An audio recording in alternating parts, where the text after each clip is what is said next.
Sony put out another bad movie using a character from the Spider-Man universe without Spider-Man. What a surprise. Kraven the Hunter was a movie that I'm not gonna say I was looking forward to. I was interested and kept the eye on as it was going through its development stages. But I'm proud to say that I finally watched the movie and have a definitive opinion for you guys. I watched this movie, so you don't have to. Trust me. You don't have to. I'm gonna get into some thoughts on what I think about the movie and why I believe it to be bad. And I also have a little bit of a fun discussion that I wanna give you guys to kind of give some hope at the end of the tunnel in regards to my thoughts on not just this movie, but some of the other Sony-verse Spider-Man movies that we got. And maybe give some insight that people may get to take away from this. I like to be an optimist in sometimes my videos, but without further ado, let's get into my thoughts on Kraven the Hunter. Roll the intro. You're now watching The Captain.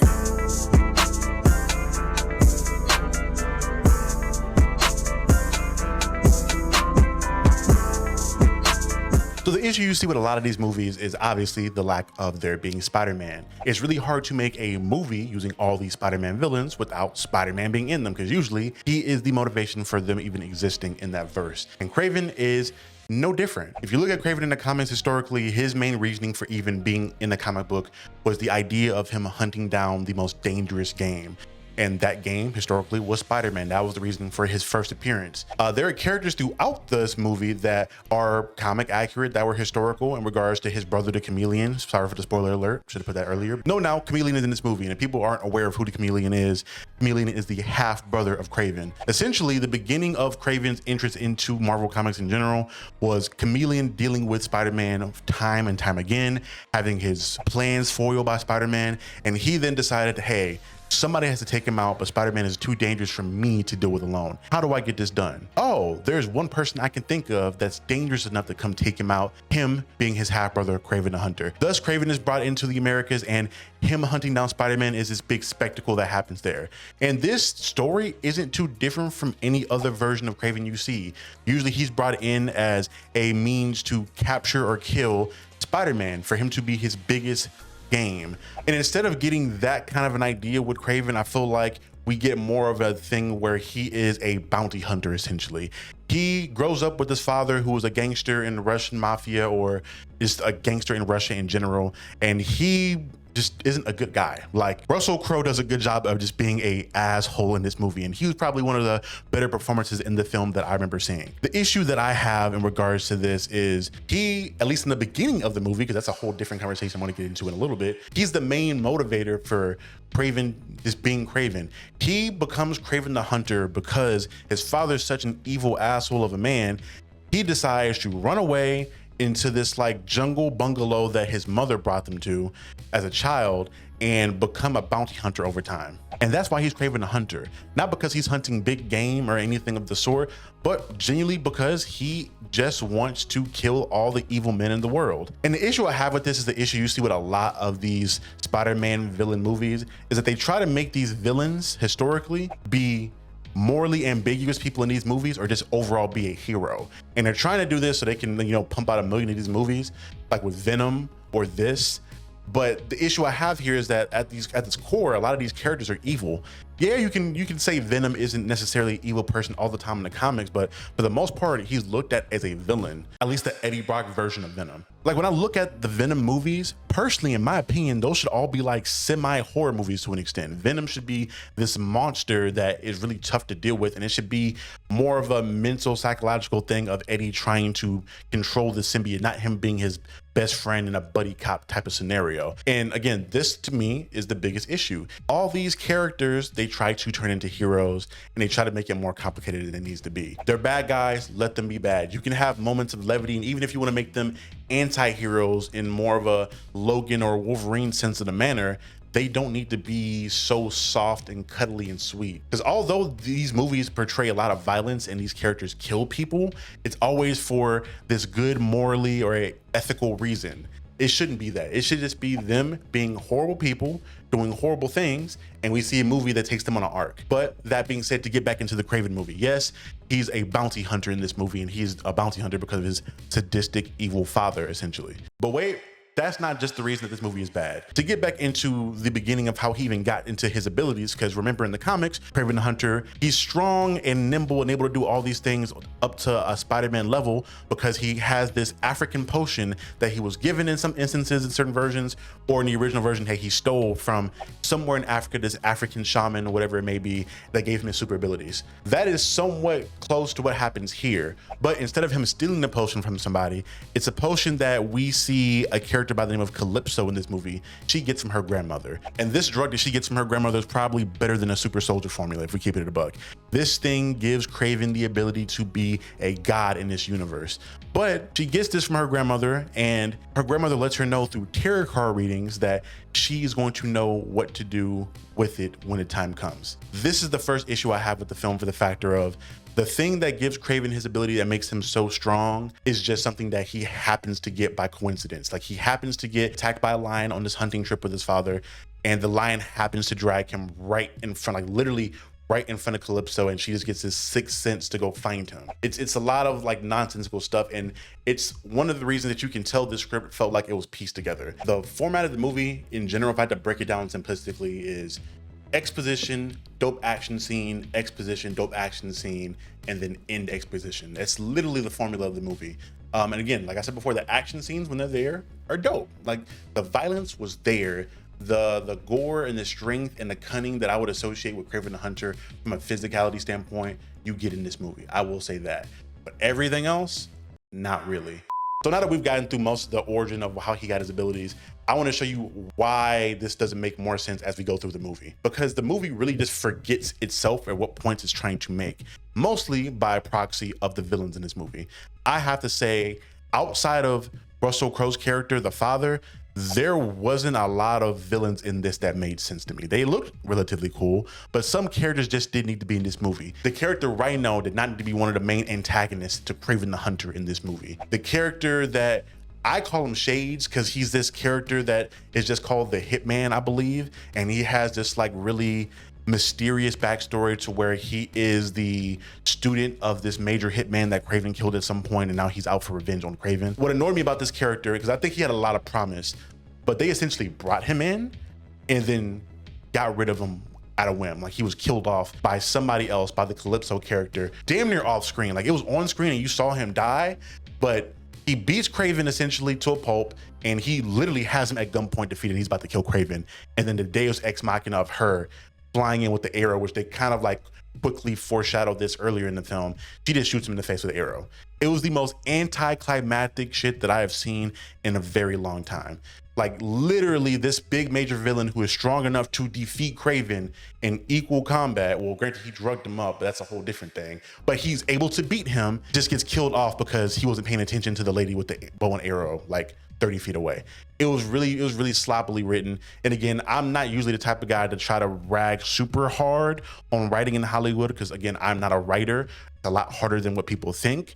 But this is one of the very few instances where I will say I could have written that better. Without a doubt, he was great in the movie. I feel like he didn't need to be there though. Rhino definitely didn't need to be there, and the plot itself did not need to like change to this thing to where we were focused on Kraven outgrowing his father and not being like his father, divulging into Kraven then having to deal with two other villains that like were related to him by proxy. One, the Rhino worked for his father. Like, very coincidentally, he was on the hunting trip that Kraven was in that caused him to get attacked by the lion. And the hitman guy just happened to be somebody who was just fallout or just damage from all the other stuff Kraven had already done as a bounty hunter. So again, these like the list is already stacking up, and I know I feel like I'm rambling here, but hopefully this is making coherent sense by the end of the video. Next thing I want to get into is the actual acting and the quality of it. I will say, like I said before, I enjoy Russell Crowe's character. I think Russell Crowe really too often is the stuff that I've seen him in the last few years, and a lot of the horror stuff. He doesn't give out a lot of bad performances, and he did pretty solid in this, even though I felt like the writing of the screenplay was kind of shitty in regards to his role in it, but he himself did pretty solid. I thought Aaron Taylor Johnson as Kraven was also a pretty good thing. I wouldn't mind seeing this character put somewhere in the Tom Holland Spider-Man stuff, if that even is still going to happen at this point. I think most of the issues with this character and this movie come from the writing and the motivation for him. Him as Kraven, I didn't hate too much. He definitely had the physique, so he had the, you know, the physical acumen, he had the abs and all that good stuff, but he also had a little bit of the swag that you would associate with Kraven. But his motivations were ass. It's Very similar to the character Broly from Dragon Ball, like the original movies, where Broly as a character is just so badass and so cool, but he's just has the motivation of a literal baby. It's literally that same aspect, that same point in my mind of how stuff happened in this movie. But I digress. So essentially the main plot of the entire movie is literally Russell Crowe's character being a horrible father, makes Kraven turn into a bounty hunter. Kraven kills a bunch of people, and then his past comes up to bite him in the butt. We then find out though, after like taking a massive detour and like forgetting Kraven's father for like, it feels like an hour of the movie damn near, and chasing Rhino and the Shades guy, we then get back around to the final parts of the movie where we find out that Kraven's father was the one that set up Kraven's brother, Dimitri, the chameleon, to get captured and kidnapped, causing the entire movie to take place in general. So that then comes back into the end where Kraven essentially stages this hunting accident where he can convince animals. That's another thing about this with his abilities. He has the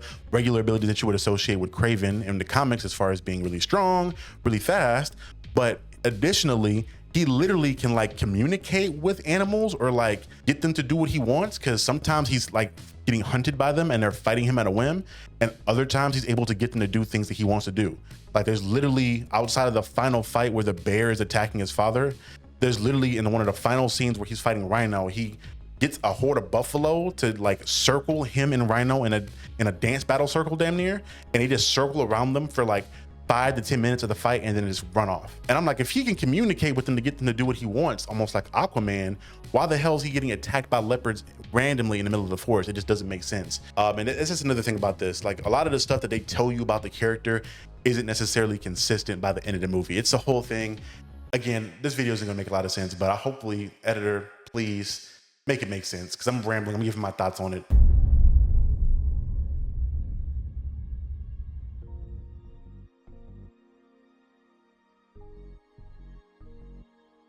The thing I've noticed, at least for me, outside of Morbius, because that was no redeeming factor, and Madam Web, they have potential to be great.